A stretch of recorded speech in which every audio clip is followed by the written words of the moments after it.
Hi students, welcome to another video of Smartly Learn. In this video, we are going to solve the first sum in exercise 2.2. Now let's look at the numerical. It says that find the zeros of the following quadratic polynomials and verify the relation between the zeros and the coefficient. So let's take the first subdivision.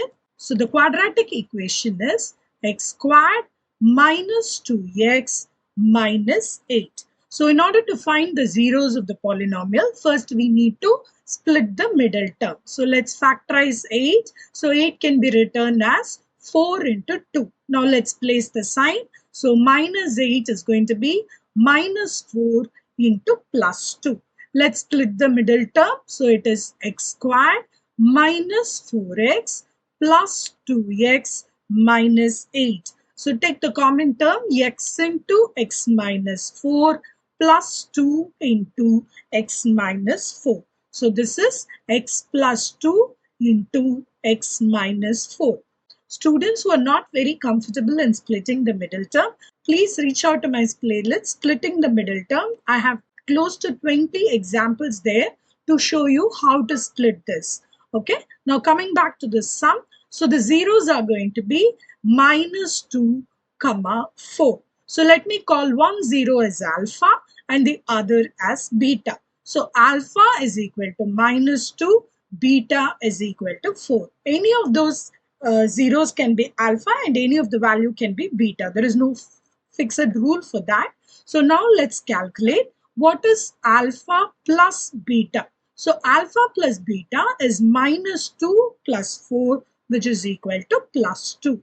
Now what is alpha beta? Alpha beta is equal to 4 into minus 2, which is minus 8. Now we have calculated the zeros of the polynomial manually and then found the sum and the product. Now let's take the sum and the product of these zeros from the coefficient of the quadratic equation. So what is that particular relation? So that says alpha plus beta is equal to minus b by a. So in this case, it is minus of minus 2 divided by 1.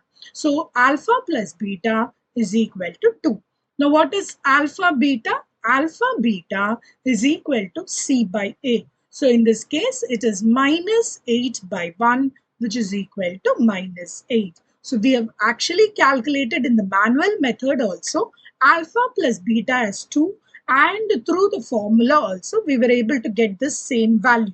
Similarly, through the manual method we got the value of alpha beta as minus 8, and in the formula too we got the same answer. Therefore, we are able to successfully verify the relation between the polynomial's zeros and the coefficient of the quadratic equation. In the next video, we will solve the second subdivision in this question. Please extend your support to me by subscribing to my channel Smartly Learn.